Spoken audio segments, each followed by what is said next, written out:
Hey, I'm golf broadcaster Matt Adams. The updated and expanded second edition of my book, The Golf Round I'll Never Forget, Golf's Biggest Stars Recall Their Finest Moments, is now available. Readers can expect to march with Arnie's Army at the 1960 U.S. Open, relive Jack Nicklaus's remarkable 1986 Masters win, and be amazed by the Tiger Slam. The Golf Round I'll Never Forget, Golf's Biggest Stars Recall Their Finest Moments. Pick it up where fine books sold, including BarnesandNoble.com and Amazon.com. This day in sports history. It's February 22nd, and today I have not one, but two miracles on ice. First, let's rewind the clock to 2020. The Carolina Hurricanes were on the road for a matchup with the Toronto Maple Leafs. James Reimer got the starting goal for the Canes against his former team, but after he was crushed in the crease in the first period, he left the game with a lower body injury. Enter Peter Mrazek, who was coming off a loss a few nights prior. In the second period, Mrazek came out of the crease to play the puck, and he had a hard collision with the Leafs' Kyle Clifford. Mrazek now had to leave the game. The Canes had no other goalie on the bench, so enter emergency goalie 43-year-old David Ayres, the guy who drove the Zamboni for the Toronto Marlies, an affiliate of the Leafs. Now, the emergency goalie exists in every NHL arena every night, but it is rarely needed. The last time an emergency goalie had entered a game prior to this was 2018, when an accountant by the name of Scott Foster played the final 14 minutes for the Chicago Blackhawks against Winnipeg. But here was Ayres, entering the game with 8 minutes 41 seconds left on the clock in the second period. The Canes were up 3-1 at that point. Ayres skated onto the ice with his number 90 Canes sweater with his name emergency stitched onto the back of it, but he was wearing Toronto blue hockey pants and a Leafs t-shirt under his Canes jersey. The Canes gave him a little extra breathing room by scoring a goal with 3 seconds left on the power play that they'd been given after the Clifford hit on Mrazek. Ayres gave two back quickly, though, on the first two shots he faced, and the game was nearly tied heading into intermission if he had not made a good stop as time wound down. When the team skated back on the ice to start the third period, Ayres was now decked out in all Canes gear. In the locker room prior, though, his new teammates told him to just go out there and have fun. Just go play the game like you always do. They'd give him some support if they could, and they did. They added 2 more goals to make it 6-3 Canes, and Ayres calmed down, and he played solid hockey, making 7 saves on 7 shots in the third. Now, Ayres was the first emergency goalie to be credited with a win. He was one of the 3 stars to skate on the ice after the game, and he became a hero not just to Canes players and fans, and still is, but to just about everybody who saw him play that night. Interesting fact, the Hurricanes had actually required the use of an emergency goalie in 2016 when George Alves came on for the final 7.6 seconds in a game against the Tampa Bay Lightning, but he never faced a shot in that one. And now, the second miracle. Even if you don't know anything about hockey or even sports, you probably know about the miracle on ice. So it's 1980, Lake Placid Olympics, it's the medal round. You've got the Soviets, who had won 4 consecutive Olympic golds in hockey and were favored again, against the U.S. team, which was a collection of college players and amateurs with an average age of 22. But, of course, they had Coach Herb Brooks on the bench, and he believed in these kids. He delivered the pregame speech that's now famous. You were born to be a player. You were meant to be here. This moment is yours.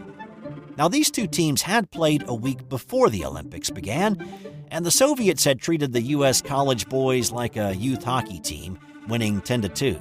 But now on this night, the kids were doing all right. Mark Johnson picked up a loose puck in front of the goal, and he scored with a second left in the first period to tie the game at 2. The Soviets took a 3-2 lead into the third until Johnson scored again, this time with just a few seconds left on a power play to tie it.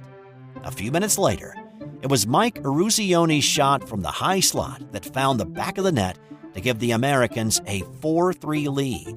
It was their first lead of the game, but there was exactly 10 minutes left on the clock, a lot of time to hold off a certain Soviet charge. Goalie Jim Craig saved several Soviet shots, and the pipe pinged a time or two, but the Russians only took 9 shots in the third, compared to the 18 they took in the first. They also didn't pull their goalie for a 6-on-5 advantage as time ticked down under a minute. The Soviet coach didn't believe in it, and he had never practiced pulling the goalie for the extra skater. As the end of the game approached, Al Michaels, who was calling the game for television that night, uttered these famous words. You've got 10 seconds. The countdown going on right now. Morrow, up to Schultz. 5 seconds left in the game. Do you believe in miracles? Yes! Now remember, this win only qualified the U.S. for the gold medal game. They had to beat Finland 2 days later to win the gold medal. And of course they did, beating the Finns 4-2. Another thing, the game was not actually broadcast live. It was shown on tape delay here in the U.S., with some parts edited out for time constraints. ABC wanted to change the start from 5 p.m. to 8 p.m. to make it a prime-time game here in the U.S. The Soviets said niet, because their fans back home would be watching at 4 a.m. instead of 1 a.m. So instead, the game was taped and played back at 8:30 here in the U.S., following a Pink Panther cartoon special. Also on this day, in 1959, the first Daytona 500 race was held on the brand new racetrack. From 1936 through 1958, the Daytona race had been run on the beach and through downtown Daytona. But here on a new 2.5-mile asphalt track in front of more than 40,000 people, 59 cars took the green flag. By the end, there were only 2 cars on the lead lap. Lee Petty took the lead from Johnny Beecham with 3 laps to go, and on the final lap, the two battled it out door-to-door all the way to the checkered flag, with both Petty and Beecham claiming they won by at least 2 feet.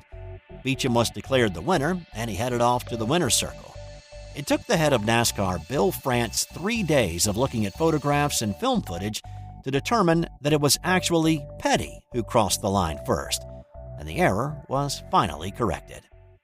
And in 1967, the Slingshot goalpost became the standard in the NFL, eliminating the use of the H-frame posts. It was still located at the front of the end zone for a few more years. It would not be until the 1974 season that the goalposts would be moved to the back of the end zone.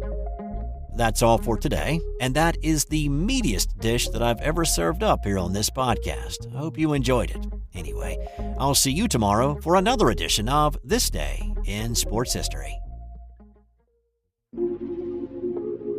This has been an original Thrive Suite production. Hey there, sports history fan. This is Arnie Chapman, a.k.a. the Football History Dude, and I hope that you enjoyed this recent episode presented by the Sports History Network and were able to learn some good old-fashioned sports history knowledge nuggets. I started the Sports History Network back in 2020 with the mission to help podcasters find a community of like-minded sports history nerds, as well as helping aspiring podcasters to start their own shows. We have a little bit over 30 shows on the network right now covering all sorts of sports history, but as far as I'm concerned, we're just at the toothpick in the ocean moment, that can't even figure it out because there's so much more coming. We wanted to create the ultimate headquarters for sports yesteryear, starting with Podcast Network and our website, but we're going to continue to move into other mediums as well. And here's the cool part, because we want you to be part of our team. So if you're interested in starting your own podcast, or maybe being a guest on one of our shows, or who knows, maybe even writing an article for us over on the website. Seriously, all you got to do is reach out to us on the contact page over at sportshistorynetwork.com.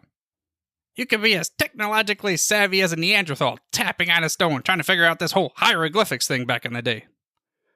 Again, it doesn't matter, because even if you don't understand the whole podcast space, we have a production team that can pretty much help you out with doing everything. All you got to do, head over to sportshistorynetwork.com, head to the contact page, fill it out. That message goes right to me, and I'll reach out to you as soon as I can.